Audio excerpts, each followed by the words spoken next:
Hi everyone, आज हम start करेंगे factors affecting to resistance. Factors affecting to resistance के अंदर क्या रहता है, हमारे पास एक कंडक्टर है, उस कंडक्टर की लेंथ है L एंड कंडक्टर का एरिया ऑफ क्रॉस सेक्शन है E।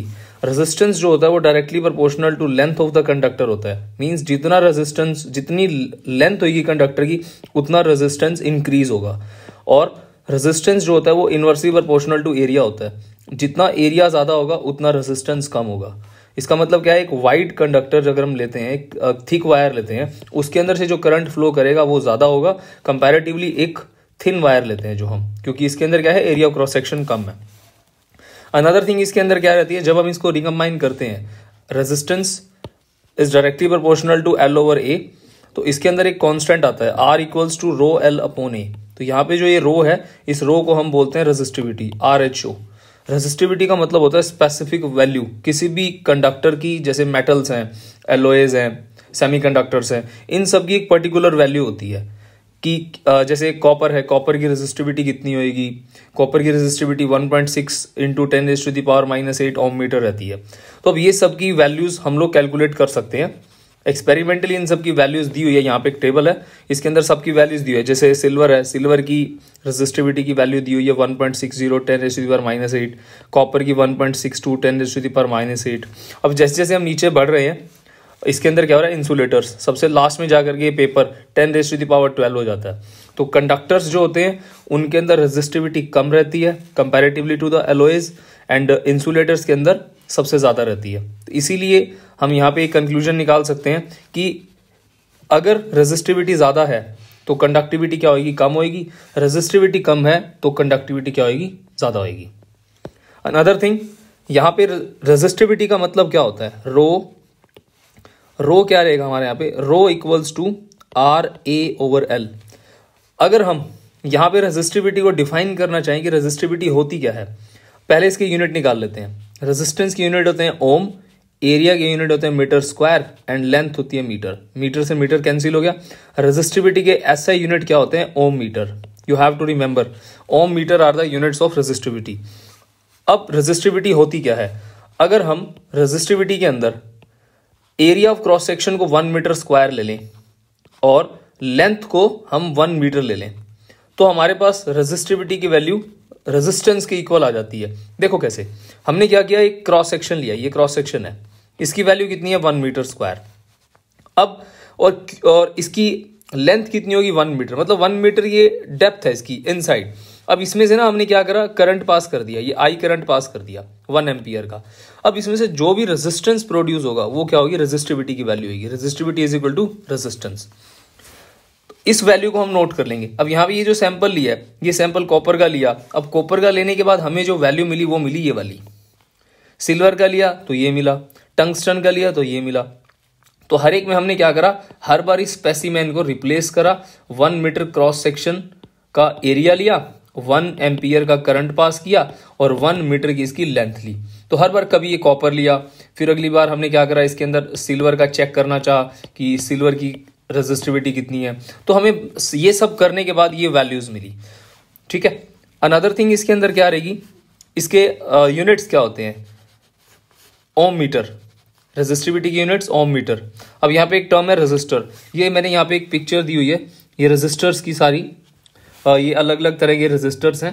जैसे ये एक पहला रेजिस्टर, ये कलर है इसके ऊपर, ये 12th के अंदर आएगा कि कलर के बेसिस के ऊपर हम लोग डिसाइड करते हैं कि कौन से सर्किट के अंदर कौन सा रेजिस्टेंस लगेगा। रेजिस्टर एक डिवाइस है, ये एक डिवाइस है। Definition, an electrical component which adds resistance to the circuit is called the resistor. हमें कहीं पे रेजिस्टर को माउंट करना पड़ता है क्योंकि हम चाहते हैं कि इसमें करंट की वैल्यू कम जाए, यहाँ से करंट की वैल्यू और स्लो जाए या यहाँ पे ज़्यादा जाए। तो उसके अकॉर्डिंगली हम देख लेते हैं कि कहाँ पे कौन सा रेजिस्टर सूटेबल है, तो वो हम यहाँ पे रिकॉग्नाइज करते हैं on the basis of colour coding. इसको बोलते हैं कलर कोडिंग। ये कार्बन रेजिस्टर्स होते हैं सभी। अनदर थिंग इसके अंदर क्या रहेगी, रेजिस्टिविटी की वैल्यू। अब एक बार नॉर्मल सी बात है, रेजिस्टिविटी समझ में कम आती है। रेजिस्टेंस और रेजिस्टिविटी में डिस्टिंग्विश नहीं कर पाते बच्चे। देखो रेजिस्टेंस क्या होता है, ये प्रॉपर्टी होती है, it is the property of a conductor जो करंट का अपोज करती है। रेजिस्टिविटी उस जो अपोज करता है उसकी वैल्यू होती है। आप ऐसे कह सकते हो, जैसे मान लो हमने लिया कॉपर, अब कॉपर में बोल दिया कि कॉपर का रेजिस्टेंस कम होता है। अब कितना कम होता है, वो नंबर कितना होगा, वो वैल्यू ये होगी 1.62 इंटू 10⁻⁻8 ओम मीटर, ये इसकी रेजिस्टिविटी है। अब रेजिस्टिविटी जो होती है वो किसी भी डायमेंशन लेंथ इन पे डिपेंड नहीं करती, रेजिस्टेंस जो होती है वो डिपेंड करती है। अब रेजिस्टिविटी जो होती है डायमेंशन इंडिपेंडेंट होती है, डायमेंशंस इंडिपेंडेंट। मतलब अगर मान लो मैं आपको बोलूं कि we have a wire of 1 metre, 1 metre copper का तार है हमारे पास। अगर मैं इसको 2 इक्वल पार्ट्स में डिवाइड कर दूं, मान लो एक आधा मीटर, ये आधा मीटर, हाफ मीटर, इसमें जो रेजिस्टिविटी होगी इसमें भी वही रेजिस्टिविटी होगी। इट मींस जो रेजिस्टिविटी 1 मीटर की है, हाफ मीटर की है, या उसके अंदर 10 सेंटीमीटर की है, वो वैल्यू कांस्टेंट रहेगी। अब इसका मैं एक और एग्जांपल लेता हूं। जैसे मान low boiling point of water है, आप लोगों ने पढ़ा हुआ है boiling point of water 100 degree Celsius होता है। अब 100 डिग्री सेल्सियस किसका पढ़ा है आपने, क्या एक 100 ग्राम वाटर है या 1 लीटर का पढ़ा है आपने, किसका पढ़ा है? 100 ग्राम आपने ये पढ़ेगी, ये बॉइलिंग पॉइंट है कि चाहे वो एक ड्रॉप हो चाहे आपके पास एक बकेट पानी का हो, 100 डिग्री सेल्सियस उसका बॉइलिंग पॉइंट फिक्स है। मतलब जब तक, देखो टाइम की बात होती है ना, अब एक आपके पास एक कप वाटर है, उसको गर्म होने में कम टाइम लगेगा, क्यों? क्योंकि उसकी क्वांटिटी कम है, तो उसको 100 डिग्री सेल्सियस रिटेन करने में कम टाइम लगेगा। अब वहीं पे आपने एक बकेट पानी ले लिया और उसको 100 डिग्री रीच करने में ज्यादा टाइम लगेगा। तो आप इसमें कॉमन क्या चीज है, दोनों के लिए बॉइलिंग पॉइंट कितना चाहिए, 100 डिग्री सेल्सियस चाहिए। सेम थिंग यार रेजिस्टिविटी के ऊपर है, रेजिस्टिविटी की वैल्यू क्या रहेगी, हमेशा कांस्टेंट रहेगी, ये डायमेंशन पे डिपेंड नहीं करती, ठीक है। अनदर थिंग इसके अंदर क्या होती है, ये डिपेंड किस पे करती है, फिर रेजिस्टिविटी की वैल्यू डिपेंड करती है टेम्परेचर पे। अगर हम टेम्परेचर को इंक्रीज करते हैं, टेम्परेचर को आप इंक्रीज करोगे, रेजिस्टिविटी की वैल्यू क्या होगी, इंक्रीज होगी, तो करंट की वैल्यू क्या होगी, डिक्रीज होगी। तो कंडक्टर्स के अंदर, इन कंडक्टर्स रेजिस्टिविटी की वैल्यू क्या होती है, इंक्रीज होती है जब हम टेम्परेचर को इंक्रीज करते हैं। अब ऐसा होता क्यों है, देखो रीजन क्या होता है। हमारे पास एक कंडक्टर है, एक कंडक्टर के अंदर आपने क्या किया, वोल्टेज अप्लाई कर दिया, इसमें से करंट फ्लो करना स्टार्ट हो गया। अब बाहर का टेम्परेचर आपने इंक्रीज करना स्टार्ट कर दिया, गर्मी होगी यहाँ पे, उससे क्या होगा, इसके अंदर जो भी इलेक्ट्रॉन्स हैं, इन इलेक्ट्रॉन्स का कोलिजन इंक्रीज हो जाएगा। कोलिजन इंक्रीज होने से क्या होगा, जो काइनेटिक एनर्जी होती है वो हीट एनर्जी में ज्यादा कन्वर्ट होगी, ठीक है। तो ज्यादा कन्वर्ट होने से क्या होगा, कंडक्टर ज्यादा हॉट हो जाएगा, इसका मतलब आपका लॉस ऑफ एनर्जी हो रहा है, तो आपको आउटपुट क्या मिलेगी, कम मिलेगी। आउटपुट इन द सेंस आपको करंट की वैल्यू कम मिलेगी। तो इसका मतलब हमारा कंक्लूजन क्या निकला इसके अंदर, कि जैसे ही आप टेम्परेचर को इंक्रीज करते हो तो उससे क्या होगा, आपका करंट की वैल्यू डिक्रीज होना स्टार्ट हो जाती है, मतलब फ्लो, किसी भी चीज का फ्लो कम हो जाएगा। अनदर थिंग क्या रहेगी इसके अंदर, ये इसकी वैल्यूज है, ये सारी आपको याद नहीं करनी है, बस एक इसमें 2-4 वैल्यूज हैं, जैसे कॉपर है, इसको एक बार थोड़ा ध्यान रख लेना, अदरवाइज जो इसकी वैल्यूज हैं याद करने की जरूरत नहीं होती। ये एग्जाम में आपको ये तो गिवन होगी, या आपसे पूछ लिया जाएगा इसको कैलकुलेट करो, इसके बदले में आपको जो फॉर्मूला है R = ρL/A, इसके अंदर जैसे रेजिस्टिविटी पूछ ली तो रेजिस्टेंस दे देगा, एरिया दे देगा, लेंथ दे देगा, तो आपको रेजिस्टिविटी की वैल्यू कैलकुलेट करने के लिए बोल देगा, ठीक है। नेक्स्ट है इसके अंदर resistance in series and parallel combination. इनका कॉम्बिनेशन क्या होता है, फर्स्ट थिंग इज रेजिस्टेंस को रिप्रेजेंट कैसे करते हैं, ये रेजिस्टेंस का सिंबल होता है, ठीक है। अब जैसे मान लो इसको अगर हम इजी वर्ड्स में समझें, हमारे पास एक पानी का पाइप है, ठीक है। अब इस पानी के पाइप को आपने क्या करा, एक टैप के साथ ज्वाइन कर दिया, ये ज्वाइन हो गया। ये पानी का पाइप बहुत लंबा है, आपने क्या करा, इसमें जैसे अगर ये स्ट्रेट होगा तो पानी इजीली फ्लो करता हुआ चला जाएगा। इस पाइप को ना आप ऐसे कर देते हो, ऐसे जिगजैग स्नेक लाइक, इसको ऐसे कर दिया। अब यहां से क्या होगा, ये वाटर जा रहा है, वाटर पहले यहां जाएगा, यहाँ, ये क्या होगा, काफी देर से यहां पहुंचेगा। सेम कॉन्सेप्ट यहाँ पे किसका होता है, रेजिस्टेंस का होता है। तो देखो रेजिस्टेंस क्या है यहाँ पे, इसका सिंबल भी देखो कैसे है, ऐसे अप डाउन जिगजैग पाथ में क्यों है, क्योंकि ये क्या करता है, अपोज करता है। जैसे हम रोड पे ट्रेवल करते हैं तो रोड पे आपने देखा होगा ब्रेकर बने हुए होते हैं, तो ब्रेकर का सिंबल क्या होता है, कभी ध्यान से साइन बोर्ड देखे हो, ब्रेकर का सिंबल ऐसा होगा। उसके ऊपर लिखा होता है सॉरी फॉर द इनकन्वीनियंस, क्यों, क्योंकि आप फ्लो में थे तो आपने क्या करा, आपने अपनी गाड़ी को स्लो किया और ऐसे ऊपर होकर के इसके फिर आगे, फिर आपने फिर गाड़ी को इंक्रीज कर लिया, मतलब भगा लिया। तो इससे पहले क्या किया इसने आपके फ्लो को ब्रेक कर दिया, जो आपका मोशन था उसका अपोज कर दिया, राइट। तो ये क्या करता है, ये तो था हमारा रियल वर्ल्ड के अंदर। और इलेक्ट्रिसिटी के वर्ल्ड के अंदर हम यहाँ पे क्या करते हैं, इलेक्ट्रॉन्स के फ्लो को स्लो करते हैं। तो यहाँ पे कॉम्बिनेशन की बात हो रही है। अब ये हमारे पास एक रेजिस्टेंस का सिंबल है, इसको आर से रिप्रेजेंट करते हैं, इसको बोलते हैं फिक्स्ड रेजिस्टेंस। फिक्स्ड रेजिस्टेंस का मतलब क्या होता है, इसकी वैल्यू कांस्टेंट है। अब यहाँ पे अगर इसके बीच में अगर एरो लगा दिख जाए आपको, ये वेरिएबल होता है। वेरिएबल मतलब ये वैल्यू चेंज होती रहती है इसके अंदर, वेरिएबल रेजिस्टेंस। अब इसके अंदर कॉम्बिनेशन दो तरह से होता है, एक होता है सीरीज और एक होता है इसके अंदर पैरेलल। सीरीज के अंदर क्या होता है, सीरीज के अंदर करंट की वैल्यू सेम रहती है। अब देखो सीरीज में डेफिनेशन कैसे बनेगा, ये एक रेजिस्टेंस है, इसको मैंने बैटरी के एक पॉजिटिव टर्मिनल से कनेक्ट कर दिया और दूसरे को मैंने नेगेटिव से कनेक्ट कर दिया।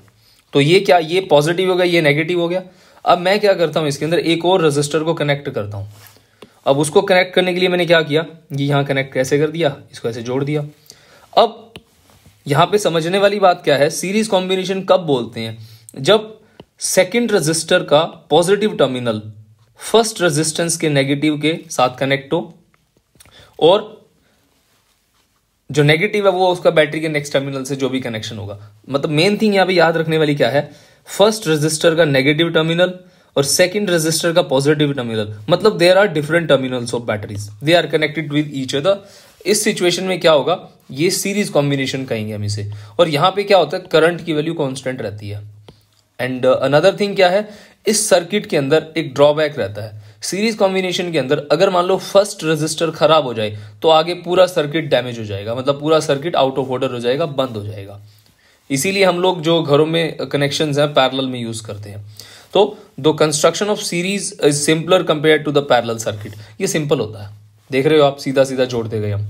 अब इसके अंदर इक्विवेलेंट रेजिस्टेंस क्या होती है, मतलब अगर मैंने दो रेजिस्टर को कनेक्ट कर दिया सीरीज के अंदर तो नेट रेजिस्टेंस की वैल्यू कितनी होगी, उन सबको जोड़ दो, R1 plus R2 up to Rn। If there are n resistances, तो हमने सबको जोड़ दिया। अब इसका एग्जांपल ले लें, अगर हम, हमारे पास एक रेजिस्टेंस है उसकी वैल्यू है 2 ओम और एक रेजिस्टेंस है उसकी वैल्यू है 3 ओम। रेजिस्टेंस की ऐसा यूनिट ओम होती है। अगर मैंने आपको बोला इसके अंदर टोटल रेजिस्टेंस बताओ तो आर नेट की वैल्यू कितनी हो जाएगी, 2 + 3 = 5 ओम। ये आपके पास नेट रेजिस्टेंस होगी। ये सीरीज कॉम्बिनेशन के अंदर है। अनदर थिंग इसके अंदर क्या है, पैरेलल कॉम्बिनेशंस क्या होते हैं। तो पैरेलल कॉम्बिनेशंस के अंदर क्या होता है, पैरेलल के अंदर हमारे पास एक रेजिस्टर है R1, एक रेजिस्टर आपके पास R2। हम दो से कर लेते हैं इसको पहले।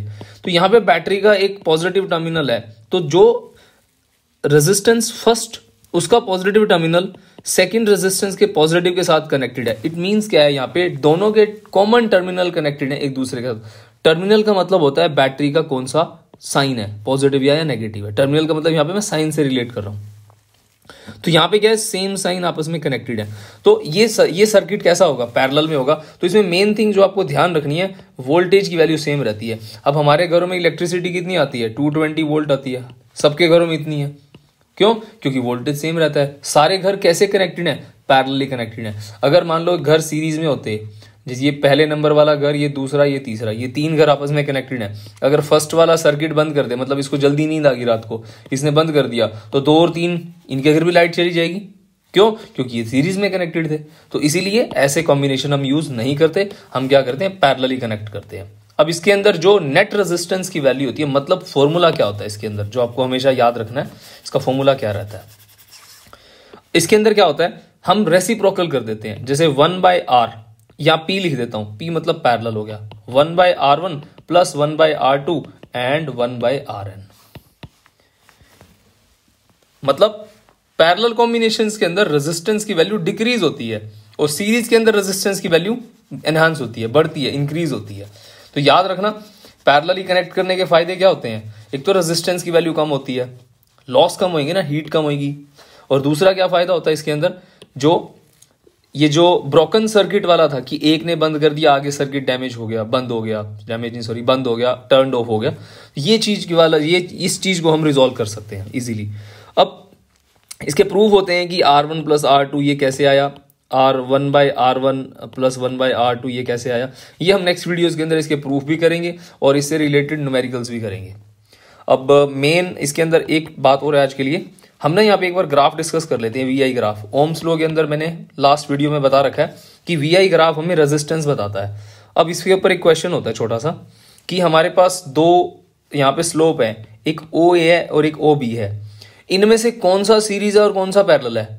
अब देखो सीरीज के अंदर क्या होता है, सीरीज में आर की वैल्यू इंक्रीज हो रही है, मतलब ऐड ऑन हो रही है, ठीक है, ऐड हो रही है तो मतलब आर बड़ा होगा ना। तो इस सर्किट के अंदर जिसका एंगल बड़ा है, एंगल किसका बड़ा है, ये और ये θ1, θ2 इज ग्रेटर देन θ1, इसका मतलब बी का रेजिस्टेंस क्या है, ज्यादा है, और बी किस में है, सीरीज में है, ठीक है। ये सीरीज में माना जाएगा और ये पैरेलल में माना जाएगा, क्योंकि पैरेलल के अंदर रेजिस्टेंस की वैल्यू कम होती है। ये क्वेश्चन काफी बार पूछा गया है सीबीएसई के अंदर कि सीरीज में कौन सा है और पैरेलल में कौन सा, ठीक है। ओके